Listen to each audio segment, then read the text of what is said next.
चलिए इसके बाद क्वेश्चन नंबर 6 देखिए। क्वेश्चन नंबर 6 में a particle describes the curve, the given curve. चलिए कर्व बताइए क्या दिया। R is equal to a sine n theta, ये साइन एन थीटा, ठीक है, under a force P to the pole find the law force. तो law force ही निकालनी इसमें। तो चलिए पुट कर दीजिए इसमें putting. R is equal to कितना, putting r is equal to 1 upon you.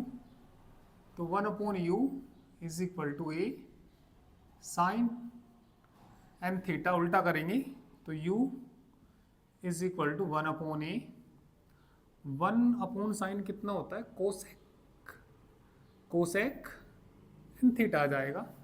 इसका डिफ्रेंशिएशन कर दीजिए, ठीक है, डिफ्रेंशिएशन कर दीजिए इसका विद रेस्पेक्ट टू थीटा। चलिए इसको फर्स्ट मान लीजिए, with respect to theta d u बटे d theta is equal to 1 upon a तो कॉन्स्टेंट है, कोसेक का करेंगे तो minus cosec n theta into coat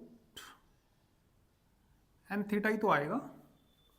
और ये किसके बराबर है, u के बराबर है, तो डी यू बटे, अच्छा और n का भी तो करेंगे, इंटू में n और आएगा तो कितना आ जाएगा, ये सारा तो क्या हो जाएगा, ये सारा तो u हो जाएगा, माइनस के n u cot n theta आ जाएगा। चलिए इसको इक्वेशन नंबर क्या मान लीजिए, सेकंड मान लीजिए। सेकंड का डिफरेंशिएशन कर दीजिए, डिफरेंशिएशन कर दीजिए किसका, सेकंड का, with respect to theta.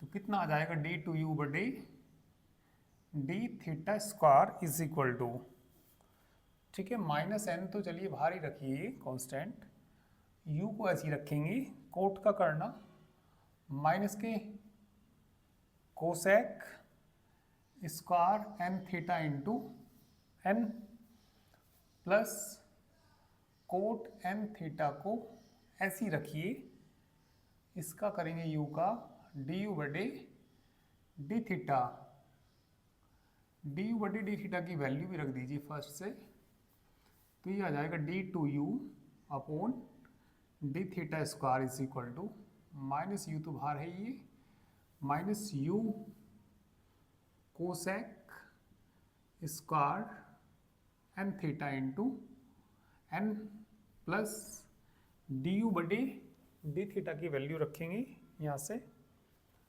Minus N you और एक कोट पहले से ही है यहाँ पे, तो कितना हो जाएगा, कोट स्क्वायर कितना एन थीटा, कोट को कोसेक में चेंज कर लीजिए और माइनस एन कॉमन ले लीजिए, minus minus plus n square तो बाहर आ गया, ये cosec square n theta plus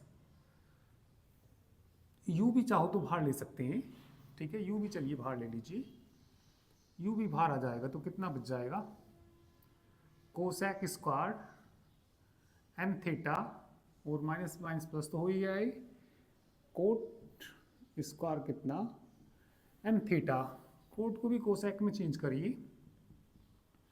n square u cosec square n theta plus, तो कोट किसके बराबर होता है, आपने ये पढ़ा होगा, cosec square theta minus cot square theta बराबर किसके पढ़ा आपने, 1।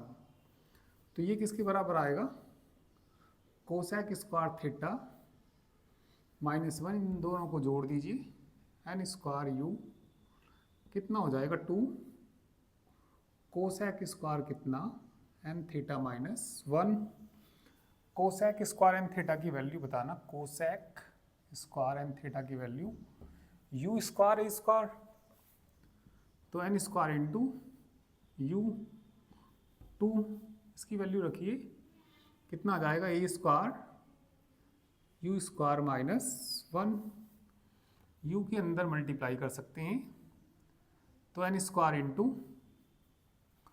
2 ए स्क्वायर यू क्यूब और माइनस कितना यू।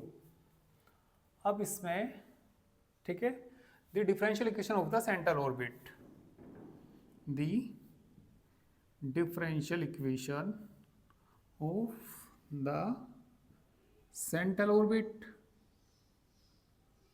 चलिए बताइए क्या होती है ये। P is equal to h square u plus d two u बटे डी थीटा स्क्वायर। ठीक है, चलिए कर लीजिए। ठीक है, लॉ ऑफ फोर्स निकालना, P बताना किसको वेरीज करता है। डी टू यू बटे डी थीटा स्क्वायर की वैल्यू रख दीजिए।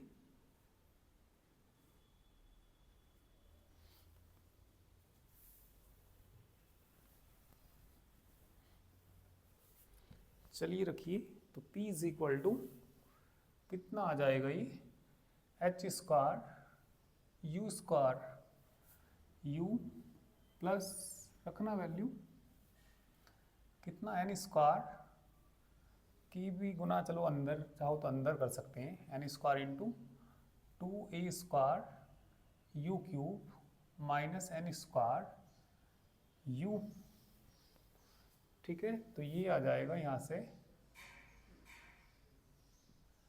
एच स्क्वायर यू के अंदर गुना कर दीजिए, या चलो अभी भारी रखिए यू स्क्वायर, पहले इसको लिख लीजिए 2a square n square u cube. ठीक है, इसमें चलिए माइनस कॉमन ले लीजिए, n square minus 1 into u, तो ये आ जाएगा। चलिए इसकी गुना कर दीजिए अंदर, कितना h square u square 2a square n square u की power 5 minus n square minus 1 u की पावर 3 आएगा। ठीक है, यू की वैल्यू रख दीजिए, putting the value of u, putting u अंदर चला गया तो यहाँ कहाँ रहेगा, putting the value of u, तो P इज इक्वल टू कितना h square 2a square n square 1 upon r की power 5 minus n square minus 1 upon r cube.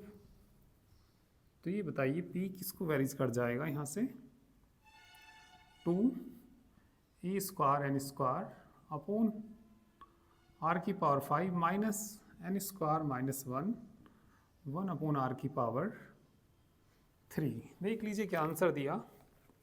Question number 6 का आंसर चेक कर लीजिए, 2n square a square upon r की power 5, बिल्कुल सही answer आ गया। तो ये हमें इसमें 6 तक क्वेश्चन करनी।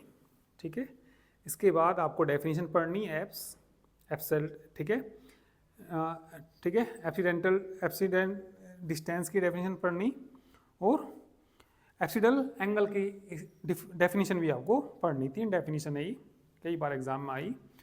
ठीक है, तो ये डेफिनेशन आप लोग पढ़ लेंगे और इसके बाद मैंने आपको कहा था केपलर्स लॉ कर लेना, इम्पोर्टेंट है। केपलर्स लॉ पूछ लेते हैं पेज नंबर 277 पे। और एक छोटा सा ही एग्जाम्पल नंबर 9 है, आसान से ही एग्जाम्पल है, और एक एग्जाम्पल नंबर 9 कर लेना। तो इस चैप्टर में आप लोग बस यही कर लेना।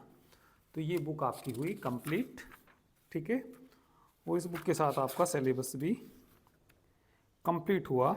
ठीक है ना, तो चलिए भैया, जो भी सब कुछ करा दिया उसको आप लोग अच्छे से तैयार करिए। ठीक है, चलिए तो भैया इसको नोट कर लीजिए।